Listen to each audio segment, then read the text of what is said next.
All of you is welcome here. So bring all your parts. Bring the parts that you think are ugly. Bring the parts that you're ashamed of. Bring the parts you don't tell people about. Because come to find out, you're not the only one. You're listening to The Brendon Marotta Show. In this episode, I talked to Joe Speredon about sacred sons and men's circles. Joe is one of the few guests I've actually met in person. We met on a self-development retreat, and I was incredibly struck by his energy and wanted to interview him on this podcast. In this episode, we talk about a whole range of topics, everything from getting more in touch with your emotions, removing the various masks that men wear. We talk about larger social topics like capitalism and religion. We talk about how peaceful parenting uniquely benefits men, all sorts of different things. So if you are someone who is interested in getting in touch with your authentic self, in increasing your awareness, in understanding men, or are yourself a man who wants to better understand yourself, listen to this episode now. So without further ado, here is Joe. What did bring you into men's work? Let's start there. As it does for many men, kind of the cliche midlife crisis. Back in 2020, which I know was crisis time for many people. That ironically was the year I was turning 40 years old, and found myself in that spot that a lot of men are at, where I've done the family thing. I have the family, I have the wife and the kids and the home and the career and all that stuff, and realized that I didn't feel fulfilled. I didn't feel complete, and felt a lot of guilt around that. Felt a lot of panic, anxiety, that type of stuff. And I didn't know what to do. And being a man, I'd been conditioned most of my life to just kind of like stuff it down, and not talk about it, just deal with it. If you ignore it long enough, it's going to go away. And that became impossible, I guess is one way to put it. I got to a point where the prospect of not being here actually became viable. And that wasn't something I'd ever considered before in my life. So when that happened, it really scared me in a way that I hadn't been scared before. And I started to kind of search for some answers. And fortunately, one of the answers that I was introduced to was Sacred Sons, which is an organization. They're all over the globe, and they're more retreat based, right? And if you look at their demographic, if you look at their imagery, their marketing, me being this white, middle-aged, middle-class, suburban dad, didn't really feel like I fit, but I didn't know what else to do. And so I signed up for one of their events and drove to Southern California. And I mean, that it's a whole story in and of itself. But what happened there is I finally felt like I could talk about what was real. And I was given a space to do that with other men. And not only was I allowed to do that, I wasn't mocked for it. I wasn't judged as weak or inferior. And what shocked me the most is I had a whole bunch of other men saying, yeah, me too. And that was amazing, because it had never really even occurred to me that other men were feeling some of these same things, because again, we don't talk about it. So that was the first step, was that event. And then just the steps that followed from there.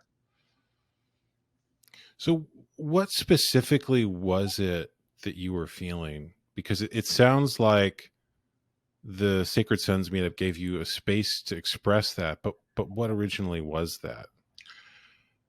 I can't say that it was just one thing. The thing is that I was feeling. And I think I just got to a point in my life where I couldn't repress that any longer. I was pretty open to feeling all the good stuff. I'd feel joy, I'd feel happiness, I'd feel pride in my children or in the work that I did. I would feel excitement as I was building something. But when fear came up, when anxiety came up, when sadness came up, when depression came up, I didn't know what to do with that. So I didn't do anything with it. I ignored it. I repressed it. And it just got to that point where it was all coming up and I couldn't stop feeling it. And so it was all of those emotions, all of the emotions that I had grown up labeling as bad. It's interesting. I was on a podcast of another woman who described feeling as an aspect of the feminine. And I pushed back a little bit on that when I heard that, because I feel like that's very much a cultural construction. So I'm curious, from your perspective, it sounds like for you, feeling became much safer in the company of men. And so I'm curious, from your perspective, how those emotions and expressing those emotions fits in with the masculine. Yeah, I love that. How it fits in with the masculine is, even within men, we have masculinity and femininity, right? Energies, traits, whatever you'd like to call that. I don't believe that emotion or feeling is necessarily feminine. The level of attunement and the level of engagement with those emotions, I think the feminine is more not susceptible, but just more in alignment with those. And if you look at the way we've evolved, that would make sense, as they were more the nurturers, the caretakers, the caregivers. As they had children that were feeling things, they needed to be more attuned to those emotions. They needed to be able to recognize those. Men evolved doing different things, and we weren't as attuned. So what it's done for me in being able to feel my emotions, as far as my masculinity goes, is it's allowed me to step into it more fully. And it's allowed me to be more authentic in what that is. A lot of masculinity that we identify as toxic masculinity is really, I think, a mask. And that mask is generally fear. But when we're empowered to say, I'm afraid, then the mask comes off, and what comes through is true, authentic masculinity, if that makes sense. It does, yeah. Yeah. Has I that would been say your the same. experience with it, or? I would say this something very similar. The thing that's coming to mind, though, is that I think you can tell a lot about a person by what mask they choose to wear, or what they think the safe face to put forward is. And so I'm curious, what masks do you see men wearing? And then what mask did you see yourself wearing? Because I know that very often in my own life, I've made the mistake of picking the wrong mask, so to speak. In other words, I thought I was doing something that was safe, but it was actually much less safe than actually just being my full authentic self. Absolutely. And that's the irony, right? Is we will wear masks thinking that that is going to make others feel safer, that that is going to help others be more willing to connect to us. But it does the exact opposite.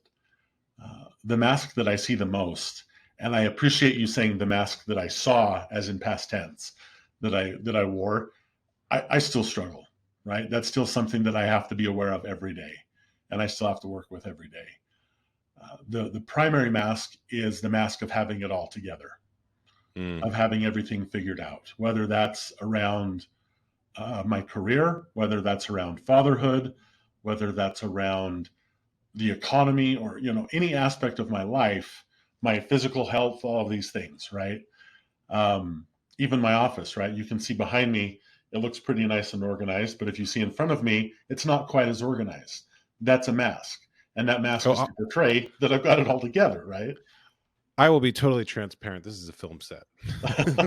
This is right. I don't have, my office is normally not lit like this.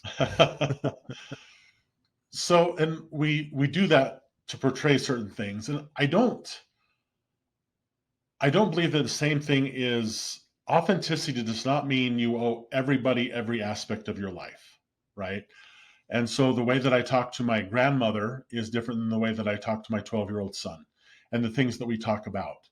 Am I less authentic with one than the other? No. There's just different aspects of myself that I'm revealing. The mask is when I feel like no matter who I'm talking to, I need to be somebody different than who I am for them. And that is the work.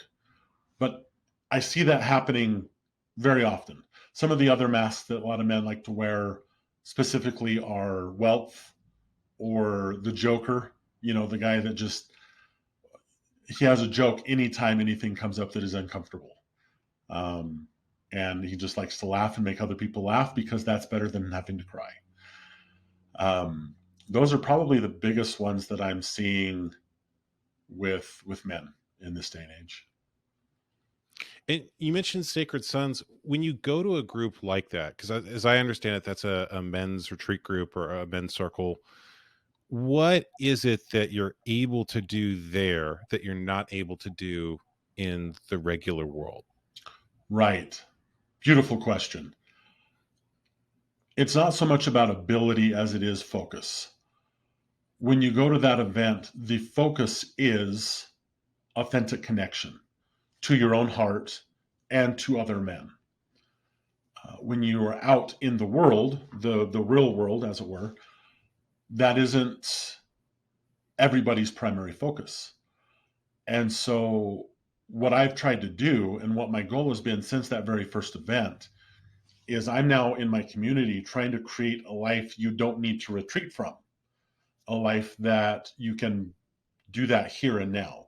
And so that's creating, men's circles here locally, creating a culture here locally that's taking those things that I've learned at Sacred Sons and introducing them.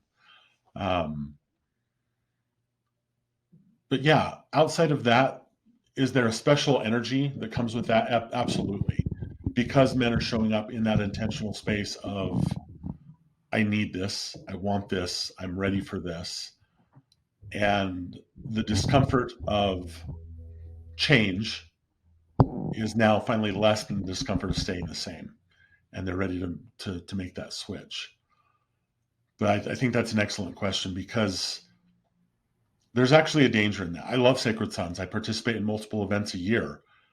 And I think if you ask Sacred Sons what they're going to look like in 10 years, it won't be what they're doing now. Because as this grows at an exponential rate, the retreat space is no longer about that because that's everywhere. Now it's about what are best practices. Now it's about leadership. Now it's about exploration and growth together rather than introduction. Moving from a retreat to an advance, so to speak. Yeah, absolutely. So that was actually a question that I was going to ask, is what that sort of practice looks like in the real world, so to speak, or in an intentional community. Because I think that's something a lot of people want. I know I've gone to retreats or to conferences or things where there's a group of people getting together with a very intentional purpose or shared vision or mission. And very often what happens is there's a container and there's a great experience and then everybody leaves and that's it. Like it's over. You don't see them again. And so I'm wondering what that looks like in an ongoing practice of some kind or how that would be created in the first place. Right. Great question. And that's continued to be an evolution for me. But two examples that I'll give. The first is anybody that's ever been through any kind of rehabilitation from an addiction, right? Rehabilitation centers can be amazing. And the majority of the time, people will return to their addiction.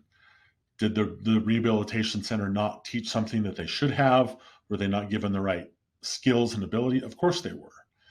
But they have to return to their family and they have to return to the people that don't also share those skills, that also don't share those mindsets and those practices that are happening. So what that looks like first and foremost is there are other people there doing the same thing day to day. Even if you're not doing it together, you're just all doing it. So the analogy that I'll give here is a gym, right? Physical health 100 years ago, gyms would have been unthinkable, right? Like, why would we need a gym? We just go and work. But then as society evolved and changed, and we did more desk jobs and some of this stuff, life got more comfortable. We found it necessary to create a space to go simulate some of the things we used to have to do. And that's very much what men's work is right now, is as we have moved away from each other as men and become more isolated and not talk to each other, not connecting, not knowing how to be vulnerable with each other, we're creating regular places that you can go and get a workout in your masculine health. So you can go to a circle that's happening once a week somewhere and just have an opportunity to get together with men and talk, and get together and talk about real life, and get together to meditate or drop in for a few minutes and say, I wonder how I am feeling. What is present for me? Because I haven't thought about that in 35 years. I should probably take a second and consider that. Having those spaces, having those times to get together and do things with other men outside of work, which, the majority of the places that men connect with other men is like work, sometimes sports, or like a bar, right? All pretty superficial and not going to help you connect further into your own heart. So if that answers your question, that's part of what I'm trying to do, is I'm creating different modalities for men to join together and get a good workout for their masculine health. And So using this like. Using this gym analogy, what is the muscle that you're working out in a group like this? Oh, damn, that's a good question. Your heart. Just plain and simple. In the world that we live in, you look at any movie, men are generally allowed to show about 3 emotions. We're allowed to show anger, we're allowed to show pride, and to a certain level, we're able to show some happiness. But even guys that are too happy, everybody like, what's up with that guy? Like that there's something off with somebody if they're too happy. So being able to open your heart and let the walls down around it and let it heal and let it shine out is what we're working. And we find lots of fun ways to do that. That you wouldn't necessarily think is your heart. Most people wouldn't think that getting punched in your face is going to help you connect into your heart, but it does. For example, that's one of the things that we do, is we'll have some, we call it conscious combat as one of our modalities. So hold on, what does conscious combat involve? You got to break that one down. I'm curious now. So Fight Club had it like 60% right, 50 to 60% right.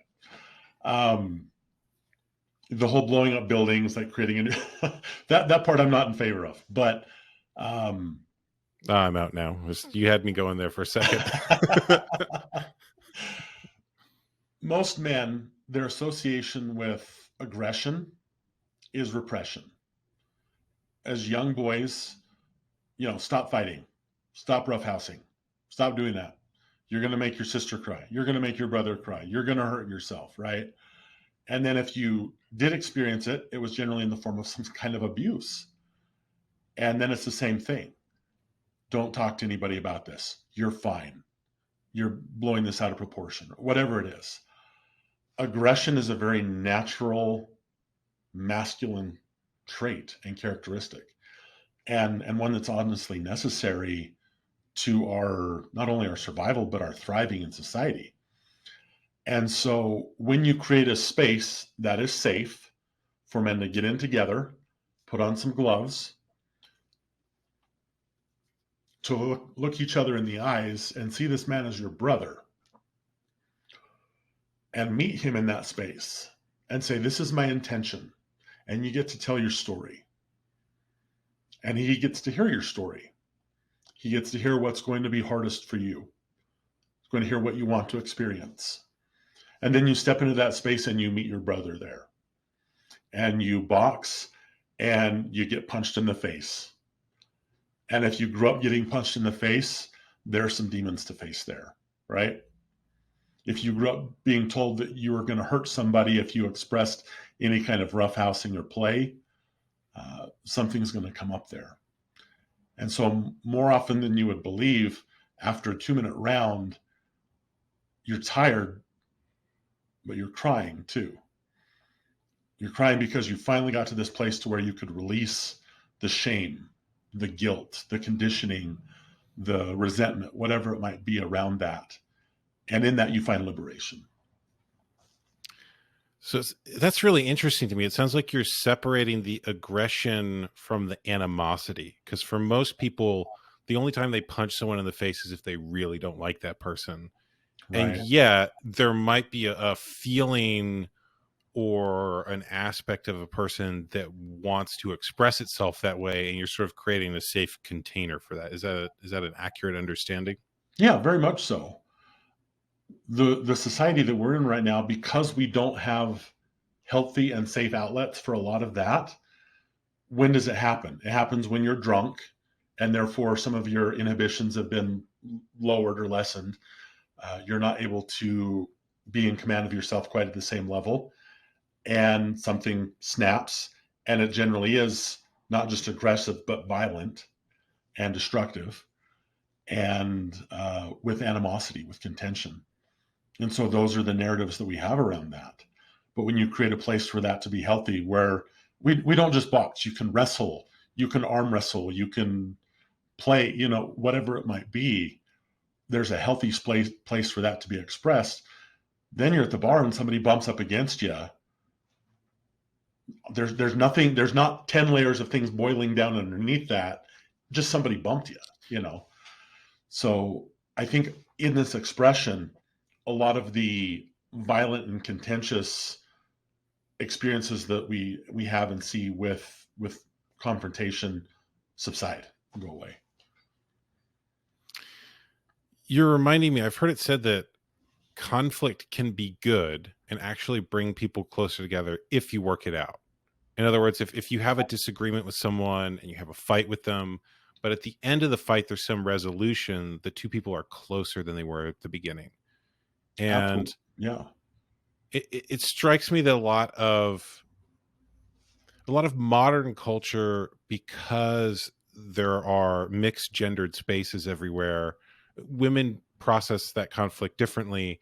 And so, one, the conflict doesn't often get resolved. And two, there's often different ideas about resolution of the conflict. And so it strikes me that this version of conflict resolution, so to speak, is very intentional in that, like, there's a clear resolution to it. There's an end. Whereas the other thing that happens if there's, violence in the real world, so to speak, is that the resolution is usually one person dies or someone gets really seriously hurt. right. And it isn't resolved in the terms of, there's a clear agreement that it's going to end. Right. In masculinity, in the form of masculinity that I've come to identify with, there are 4 masculine archetypes. And one of those archetypes is the warrior. The warrior meant something 2,000 years ago that would not fit in today's society. It just doesn't, right? And so when we talk about warrior energy, aggression is going to be part of that. Now, I will say what we're doing in this combat, very rarely do the two guys in the ring together have any kind of an issue with each other at all. Sure. Generally, what they're resolving is an issue with dad from 30 years ago, right? Or an issue with brother or whatever that might be. But yes, in conflict, there is a healthy way to express aggression and express frustration. And my experience has generally been that's with a mediator. That's with somebody that can be there, impartially, that has love for both of the people there. So again, this requires people to gather and be together to have that happen.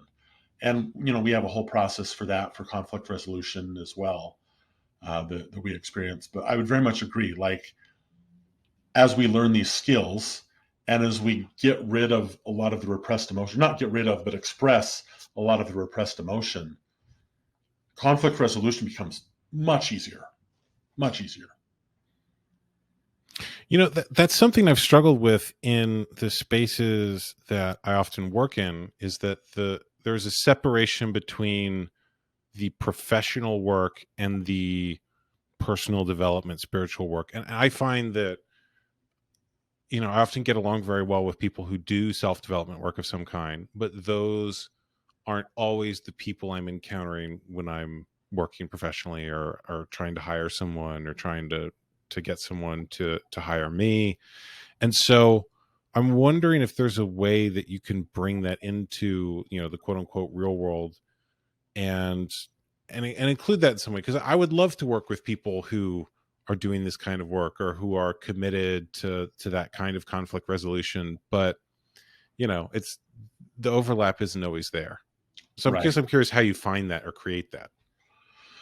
So I'm part of an organization called Embodied Exec, and that's part of what we're doing. We're still relatively small, and that process is another one of those cultural shifts that is going to take some time to change. But really, what needs to happen is that changes from the top down.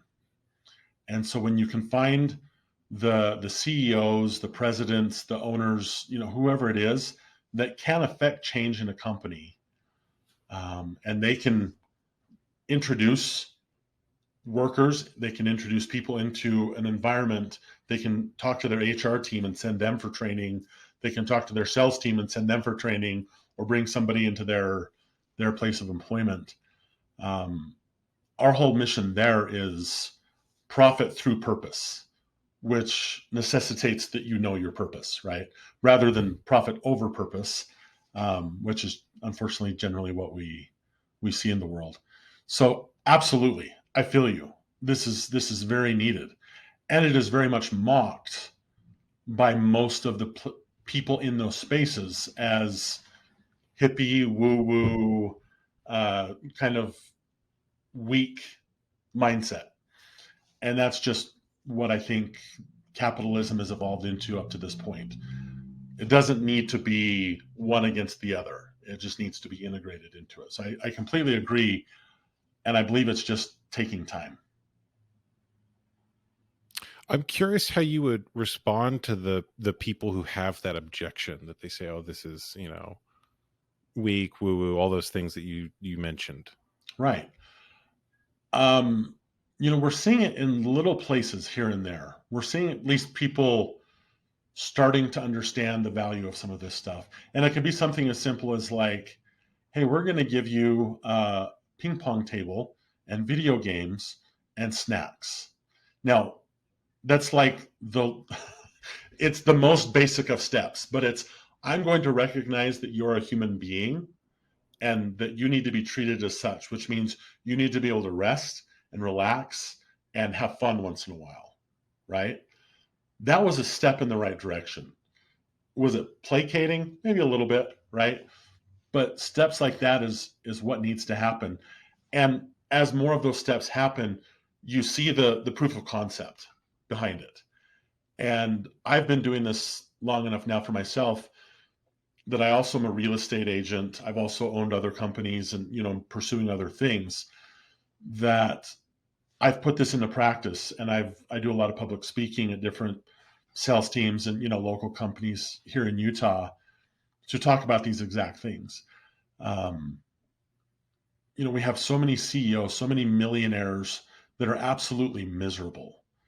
And unfortunately, we just needed enough time to show that money was not going to get you all the happiness and fulfillment that you wanted in life. So there are more and more people getting the lack of a proof of concept over here with making all the money, and more people with the proof of concept of, hey, maybe I'm making a little less, but I actually love myself and my employees love their lives and want to stay. The way you sell it, you talk about employee retention. You talk about workplace environment. You talk about productivity increase, that type of stuff.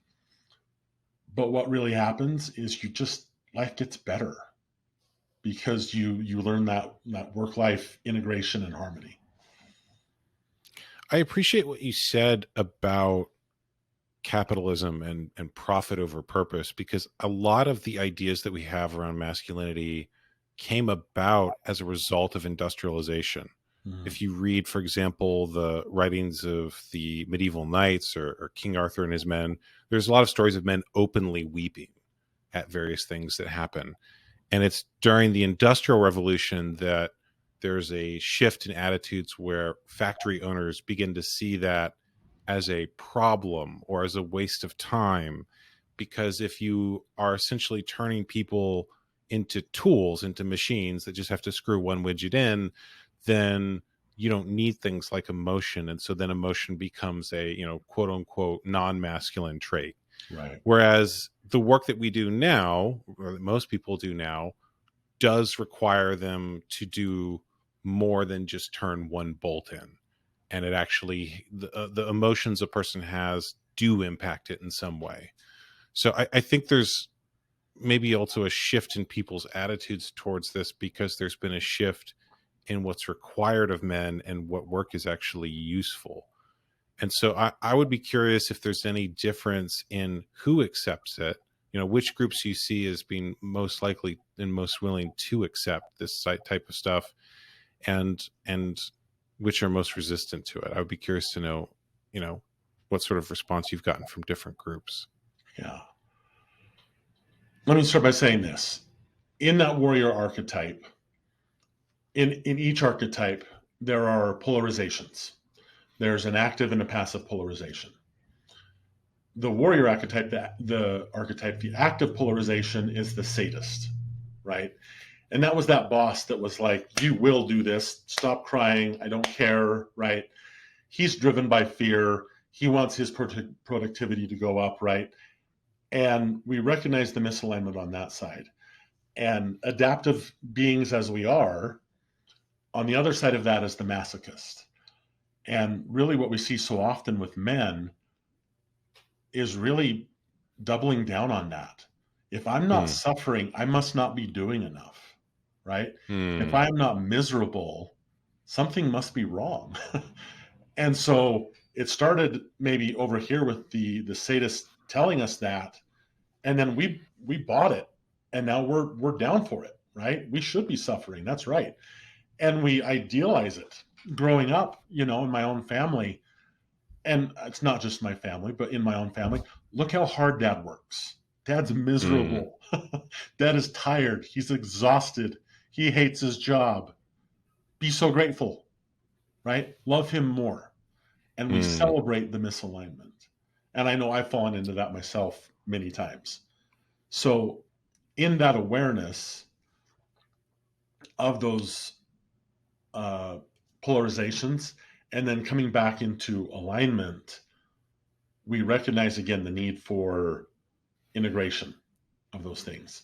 So to answer your first question, who do I see buying into it? Those that can afford to.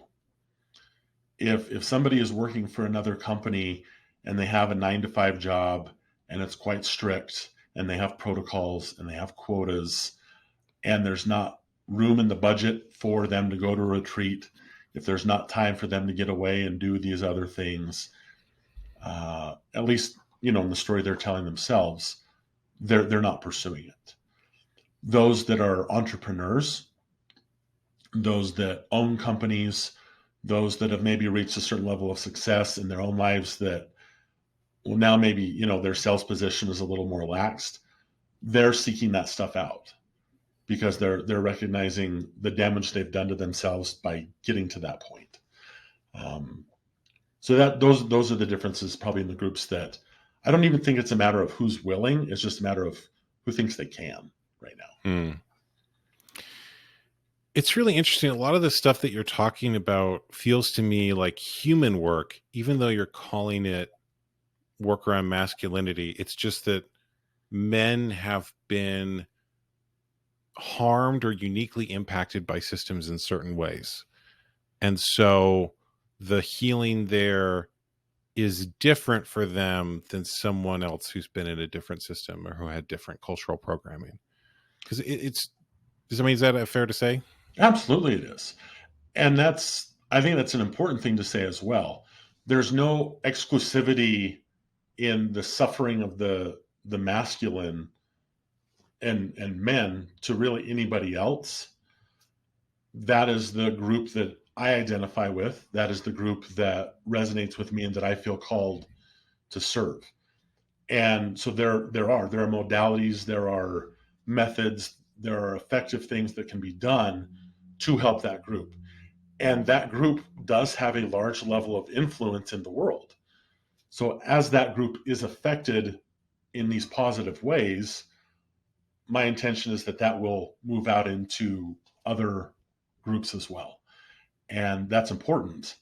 And there are other people that are pursuing that. And I can go into beautiful women's work that I'm seeing happen and work that is done really without a focus on masculine and feminine energies or gender at all as well. But that's more where I'm focused. Well, is there a part of this that is uniquely masculine? And if so, what?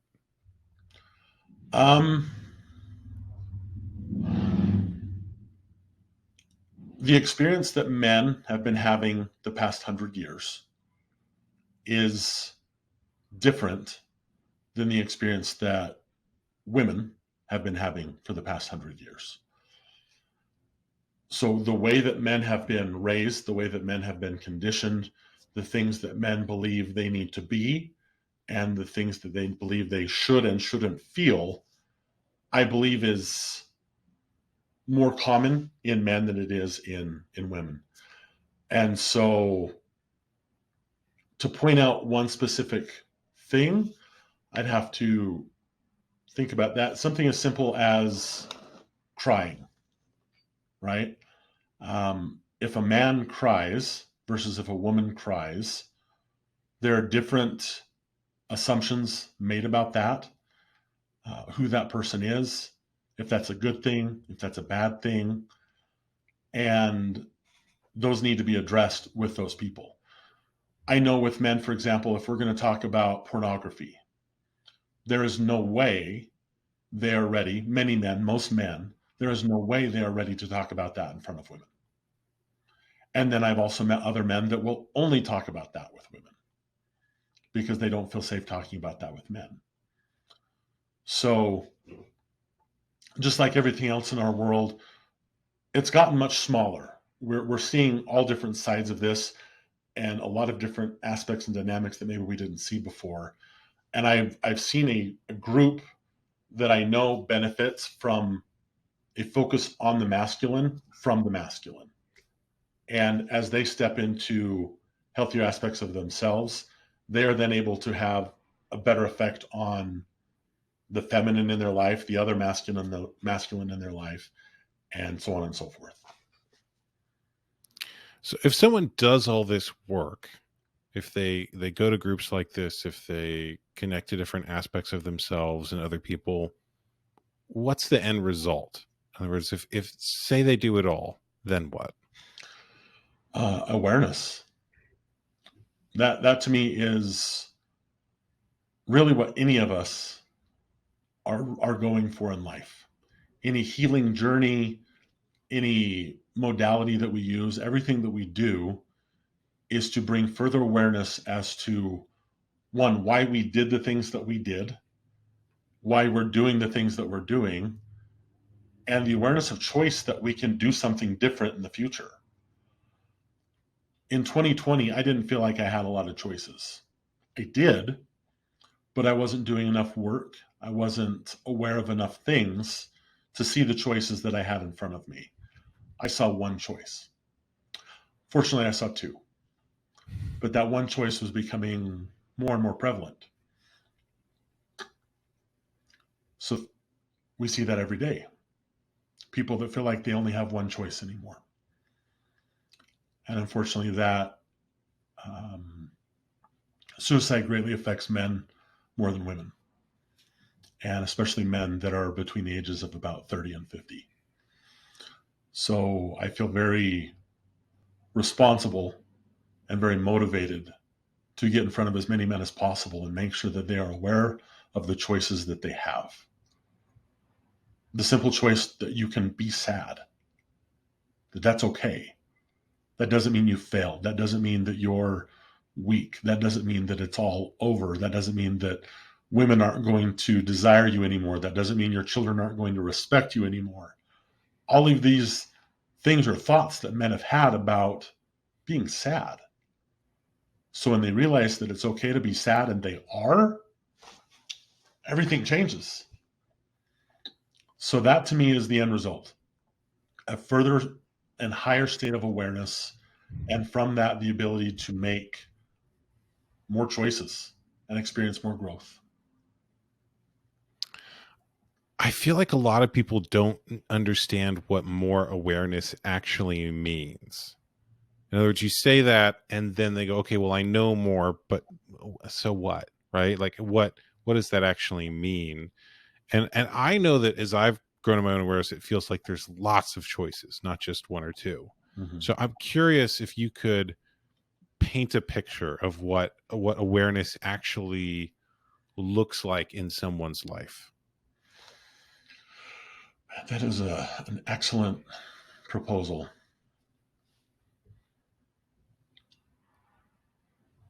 The way that we are raised as people, and I'm generalizing here, right? But the amount of men that I've talked to over the past 3.5 years, the way that men are raised is you need to be strong. And strong means you don't show emotion. You just don't. Okay? And if you do, you are weak. Plain and simple, straightforward. Whether we say it like that or not, that is what we're taught.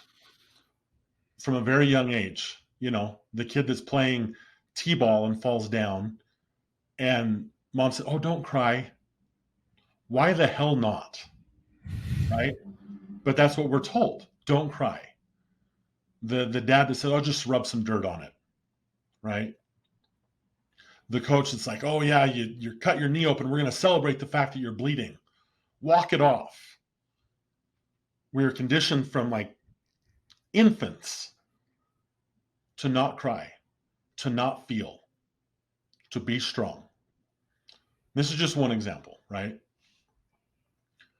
So if you grow up with that, and anytime you feel any of those things, rather than expressing it, rather than working through it, rather than saying, "Why am I sad?" Right? Let me tell a story. So I'm going to do a tangent on a tangent. I'm 9 years old. I'm at the store with my dad. I steal a candy bar. Okay? This may or may not be based on true events. The store catches me stealing a candy bar. So what happens after that? What is the fallout? Well, the store's upset, right? Because they were stolen from. Makes sense. I need to make things right with the store. My dad is upset because his son stole. And generally, most men respond to something like that with frustration and anger. Okay. My mom is sad because now her son is this hardened criminal and, is looking at a life of crime going forward. And most people, God is also upset and sad, right? Because you've broken one of God's laws to not steal. So what does this young boy do? He needs to make the store feel better. He needs to make dad feel better. He needs to make mom feel better. He needs to make God feel better. Nobody ever asks him why he stole the candy bar. What awareness is he going to have from that going forward? He's not going to think about why I do the things that I do. He's going to learn to not get caught because that's awful, right? Or if I do get caught, I better be really good at managing that situation. So now that is what the boy's awareness is. If we teach and we learn and we say, "Hey, what was going on there? What was going on for you that you stole that? What's going on with your school? What's going on with your personal life?" Right? And we're talking about these things. And this young man starts to be able to associate the choices he's making, with the things he's feeling, with the things that he's experiencing in life, he now has awareness. He's now going to make different choices, right? Repeat that process in enough different things over time, and we're going to just start to churn out one particular type of man, right? So again, going back, the same thing happens with our emotions. When you feel something, if it's pride or anger, you're good. I've been taught by society that I can express those. But anger again, not too much, only in like the cool ways that movies show anger. Everything else you repress. You're not going to see that you have a choice to do anything else with any of your emotions, right? If we teach men that it is okay to feel sad, that it's okay to feel silly, playful, that it's okay to be afraid, that it's okay to be angry, all of these things, like really angry, where you're ugly crying and throwing a fit, stomping your arms on the ground, right? Then that young man starts to understand why he's feeling those things. He gets to start exploring that. And now the awareness of the emotions that he has, it's like being able to go from seeing black and white to seeing color TV, right? Does black and white TV? Yeah, you can get by with it. It's okay. We did that for a lot of years. But then we had color TV. Then what happened? Technology improved. And now we had the awareness of this thing called HD. And none of us had that even in our awareness. We didn't know that was a possibility. Then it happened. And now it's kind of hard to imagine life without it. And that will just continue to happen, right? So I don't know if that answers your question, but as you wake up, you know the things you know, and you know the things that you don't know, but you don't know the things that you don't know. And that's a whole lot. That's like most of the universe. Well, it gives me a follow-up question. Please. Why did the boy steal the candy bar? You know, in all fairness to my father, I do think he asked me. But my dad is about my same size, which is very large. And I could tell he was very upset. So I just was very intent on telling him that that's not what I did. Why the boy stole the candy bar? I think the boy had a lot of scarcity mindset even at a young age. And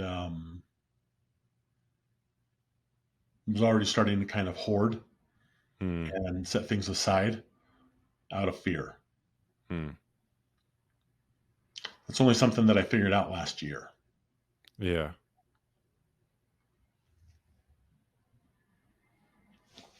It's interesting. What you're describing is essentially gentle parenting.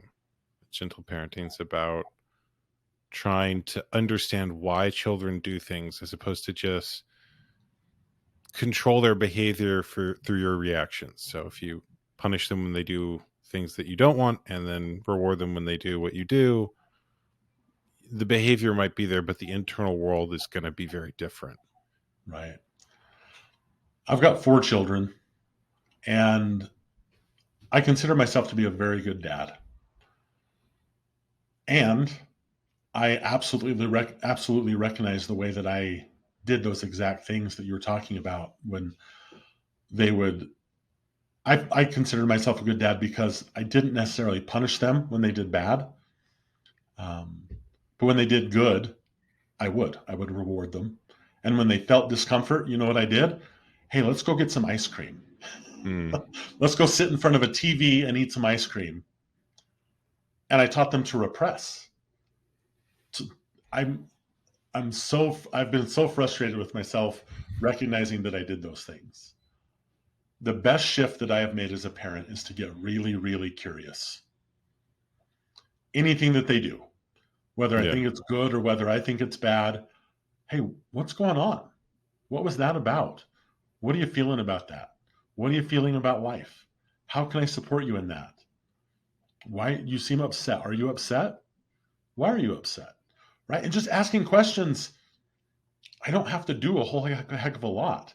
I direct them back into themselves, and shockingly, all the answers are already there. Yeah, it's amazing how much awareness will answer the question or solve the problem in and of itself. Mm, In other words, if it sounds like if your family had realized that you had a scarcity mindset, you were worried about not having enough, and they taught you how to get the things you wanted, you probably would have had to steal them. right. Absolutely. And I understand. I get defensive of my family when I tell this story. the the retrospect is 2020. Sure. I get that. And thank goodness for that, because that's how we learn. And my parents made lots of mistakes, and great. I get to learn from those, and they get to learn from those. And I've made a lot of mistakes in parenting, and my willingness to go back and look at those, I get to learn from those as well. And honestly, it's never too late. As much as we like to tell ourselves it's too late for us to change, it's not. I wanted to ask you about one piece of that story, which is that I really liked the phrase God is upset. We have to make God feel better, because I grew up in the evangelical Christian world, so I'm very familiar with this sort of strange relationship with God that a lot of traditional families teach. Hmm. And it sounds like a lot of the work that you're doing, I mean, the group's name is even Sacred Sons, right? So it sounds like there is an intersection between that and spirituality.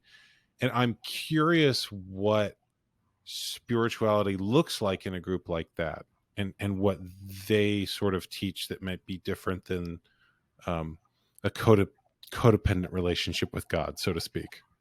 Right. It's a good question. Sacred Sons itself does not necessarily have any dogma or defined belief systems. Absolutely, there is an implied belief in a higher power, and anybody is welcome to bring their understanding of that with them, or their disagreement of that with them. Right? There are people there that will call it God, or Heavenly Father, or Source, or Universe, or Mother God, or Pachamama, or whatever it might be. And all of those people are welcome with that. I run something here locally called the Utah Men's Circle. And being in Utah, there is predominance of the LDS faith. And that's the way that I grew up. And that honestly is still very important to me. Where I have started to differentiate culturally is similar to the Old Testament versus the New Testament, right? The Old Testament in the Bible, you look and God was pretty angry.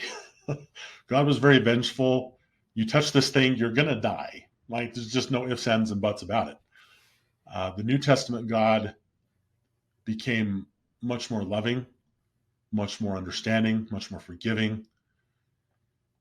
And my belief in God, my relationship with God, very much falls in line with Christ's primary teachings, which was to love God, to love your neighbor, and the prerequisite to that being love yourself. And so that is, as I reflect on your question and what is shared there at Sacred Sons, there's an openness and a willingness to accept people in their beliefs. And there's an invitation for people to look at their beliefs and to make sure that those beliefs are actually benefiting them. And if they're benefiting their growth, if they're benefiting their awareness, if they're benefiting those around them, and not benefiting as far as like, well, I want to do this thing and my God says that I can't, so that's not benefiting me. No, not like that. But to say, within my religion, the belief is X, and that really runs contrary to what I believe about this Y. Well, let's talk. And we get really curious.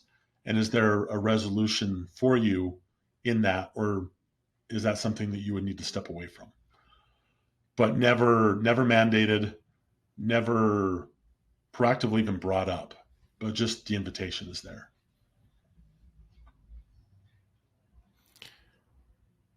So if someone goes to a group like this, do they usually have an intention or a pre-existing thing that they know they want to work on? Or is it better to go sort of open-ended and say, I don't know what I don't know, and we'll find out? Both have happened. What's interesting is there is a percentage of men that show up because my wife is fed up, or my mother or my family or whoever it might be, they're just done with me. And this is kind of my last ditch effort. And so those people show up really not knowing what to expect and without a certain intention around it, other than this is going to appease those that are in my life. Other people, and I'm answering your question over the evolution of the past couple of years, because I believe initially it was born more from urgency and emergency.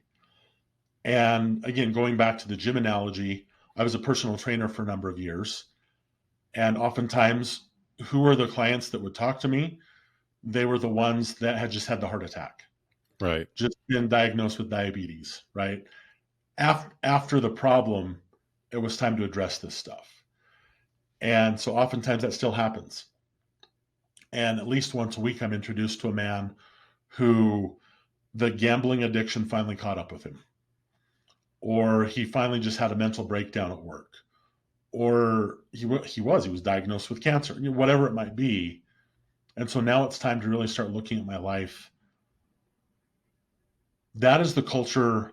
That is the number one cultural shift that I'm trying to affect, is to proactively start addressing your masculine health the same way we need to start proactively addressing our physical health, the same way we need to start addressing our emotional, mental, sexual, financial, whatever it might be.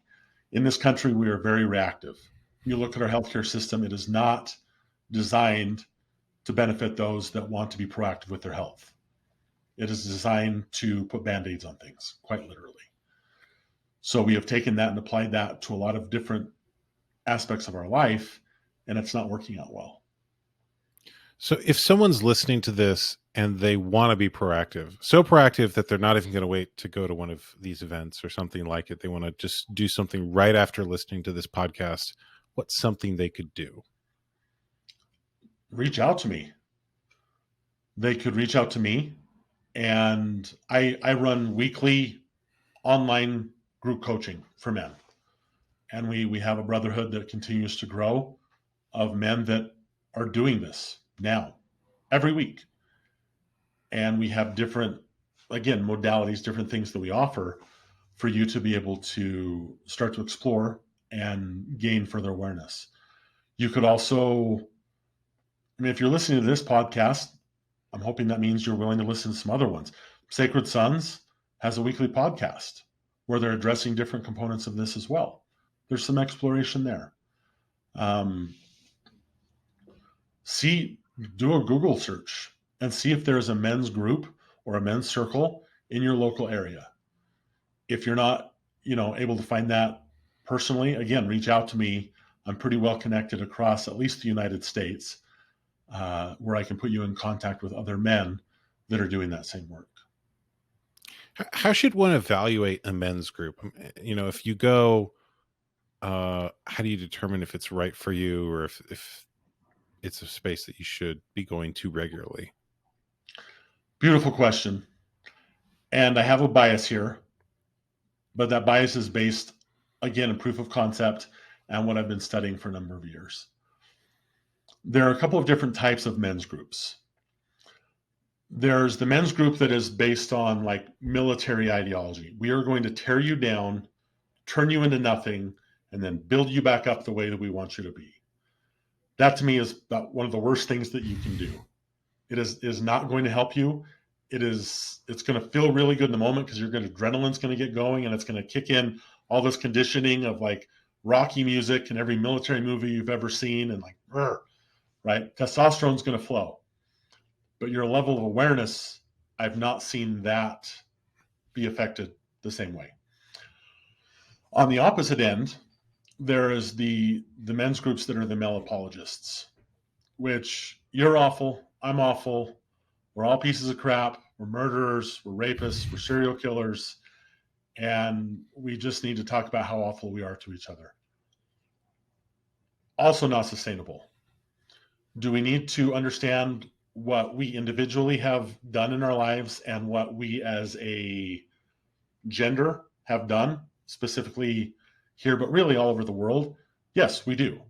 We need to understand that, and there's a level of accountability that comes with that. And just saying that you're garbage and apologizing for being garbage, that's not going to result in anything either, right? So the middle ground being, find a men's group that's real curious about you. The men's groups that I run, it is not Joe's group. Look at Joe, do what Joe does, right? Joe loves you, so I facilitate it. I find the location, I set it up, I pay for it sometimes, right? The men's group that I do here is free, for example. But, and then I'm just really curious about who you are, how you're feeling, and how I can support you in that. If you find a men's group where you've got one person that's telling you they have all the answers, I haven't seen that as a sustainable option either. So you're really looking for a group, and you're really looking for a circle where everybody there is going to treat you as an equal and really value who you are and what you're bringing to the table as well, even when you can't see what you're bringing. It sounds like, to come full circle, you're looking for a group that will help increase your authentic self rather than just give you a really well-designed mask that they've built for you. Yeah, that's a great way to put it. All of you is welcome here. That is one of the statements we make in Sacred Sons. Not all of you are welcome here, also true, but all of you is welcome here. So bring all your parts. Bring the parts that you think are ugly. Bring the parts that you're ashamed of. Bring the parts you don't tell people about. Because come to find out, you're not the only one. You're not the only one that's been struggling with those. You're not the only one that's been told they're bad. You're not the only one that wants to be a better version of yourself. And there is catharsis and there's healing just in knowing that there's a man that feels what you feel and that cares that you're feeling it.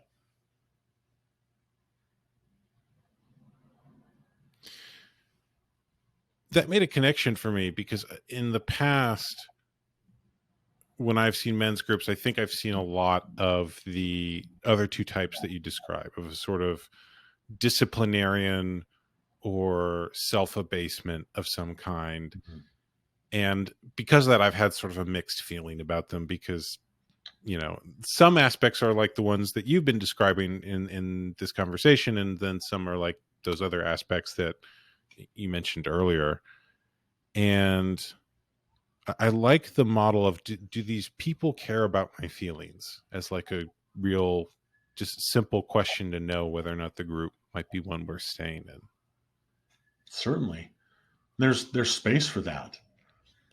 Again, we've seen this oftentimes in capitalism, where you become a number and you become part of a bottom line, right? Should people be compensated for the gifts and talents that they have? Absolutely. And are you so much more than the dollars that you contribute to that? Yes, you are. So find someone that understands both of those things. I think that's a great way to put that. It's making some connections for other things for me, because I've also been in professional, activist, all sorts of other different environments where I could tell people didn't care about my feelings. They saw that I was successful in some way, and that success might lead to something for them, or they saw an opportunity that I could help them with. And I'm wondering how you handle those environments where you're not free to bring your full self, especially after you've, that's another challenge I've had, is you get a taste of spaces where it is okay to be yourself. You end up being around people where it's not okay. How is it that you handle that? And go ahead. So, me personally, I've become much more comfortable stepping away from those spaces. I feel like I spent a lot of my life fighting for my worth and trying to Mm. convince others of my worth. And that's exhausting, right? So, as I understand my worth and I accept that for myself, I'm not really interested in convincing anybody else of that. Now, there are a lot of people who will say that, and they say it with a certain level of sass. It's like, I'm not going to prove myself to anybody or anything like that. And there's a clearly still a chip on the shoulder around that, right? Where there's some wound that probably needs to be addressed there, where you didn't feel valued the way that you needed to feel. And so it doesn't need to be a big fit. It doesn't need to be a, I'm leaving and I'm quitting and you don't value me and I value me. No, you simply go where you are valued. You go where you're desired, you go where you're wanted, and you're very comfortable knowing that there's somewhere for that. If it's not where you're at, it's going to be somewhere. That has to come from inside first, right? That to me is, if there's any ideology or any of the things that I teach that I believe very strongly, it is recognizing how much of my life I lived from the outside in, where I would wake up in the morning and I would say, I hope my partner's nice to me. I hope my boss is nice to me. I hope the weather is good. I hope the economy is good. I hope the government does the things that I want it to do. And if everybody else obeys and behaves themselves, then I have a chance in hell of maybe being happy and feeling valued. That is a losing battle. Yeah. But I did that for a long time. And you spend most of your time, again, managing everybody else's expectations, managing everybody else's emotions. When you make the switch and say, what do I want to create today? How do I feel about me? I value me, and I want to create something good and beautiful, driven from a place of love versus that other thing, which is from fear. Well, now it doesn't matter what the economy is doing, and it doesn't matter what my boss is doing, and it doesn't matter what my partner is doing. I am in command of how I show up in the world. I'm not in command of any of them, and I don't have to be. But now I get to value me, and I get to know what I'm about. I get to know my worth, and I operate from that place in a much more effortless way. It feels a lot better. Yeah, control is a losing game. Absolutely. Well, is there anything that you want to talk about that we didn't talk about? Anything you wish I'd asked you that I didn't, or that we wanted to get to that we just sort of skipped over? That first event that I did with Sacred Sons, as I stood there kind of astounded and not sure exactly what it was I experienced, and I was surrounded by this group of 40 men, my first thought was, I don't know how to take this home. To my own family, to my own community. And what I have done over the past 3 years, what I've been learning, is two things. The first can be best described in a quote by St. Francis of Assisi, lived like 1,000 years ago, and was talking about the church. But he said, preach the gospel at all times, and when necessary, use words. And I believe that is true to anything that we are passionate about. That as we embody it, as we are simply go about being it, that is the best form of preaching there can be. And so my mission, my goal is to be embodying this and to really be about the work. As much as I love to talk about it, more importantly, it is to be about it. And then secondly, I was unaware of anybody here locally where I live that was doing this type of stuff. And I'd been to enough of those sales retreats and Tony Robbins and, so many of those other type of things that I knew if I didn't make some changes, nothing was going to change. And so I did. I started a local Utah men's circle. And the first time nobody showed up. The second time nobody showed up. But it was important to me, so I kept going. And I've since created this online group called the Algae's Guard that I run to be another offering for men and to have another place that men can go to do this work. So if this is something you feel called to, know that you're not alone. Know that there are people that truly care about you, not because of the money you're going to provide them, just because you're you, that you have value, and that there are resources here to help you, to support you. And not just what I'm providing, but what so many others are doing in so many beautiful ways. You have to give yourself permission and value yourself enough to be willing to bring it into your life. And ultimately, that has affected every other aspect of my life.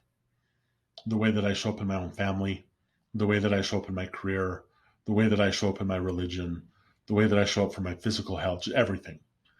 It has had a profound and beautiful effect for which I will forever be grateful. Well, thank you, Joe. I can say, having met you in person, which is a lot of my guests I've only, communicated with like this, that I do feel like you really embody a lot of the values that you've talked about here. And that was what initially made me want to talk with you in this format, was seeing you in person and noticing the energy with which you carry yourself. So thank you for doing that. Thank you, Brandon. I accept that, and I am grateful for that.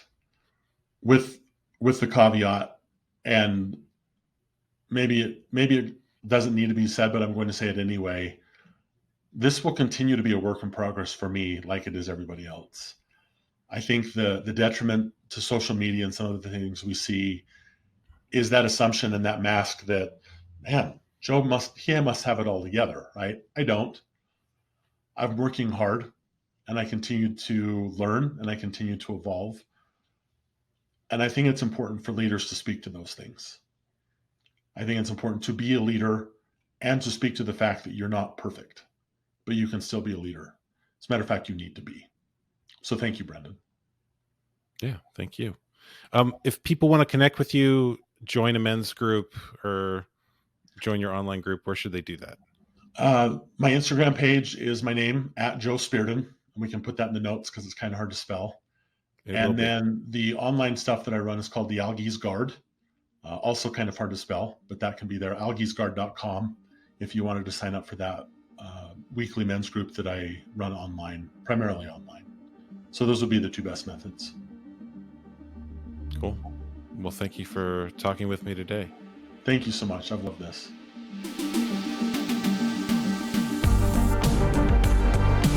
Thank you for listening to the Brendon Marotta Show.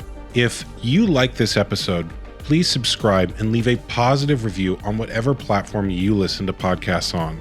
If you really like this show, please become a supporter of the show. Go to brendonmarotta.com/show and become a monthly paying member.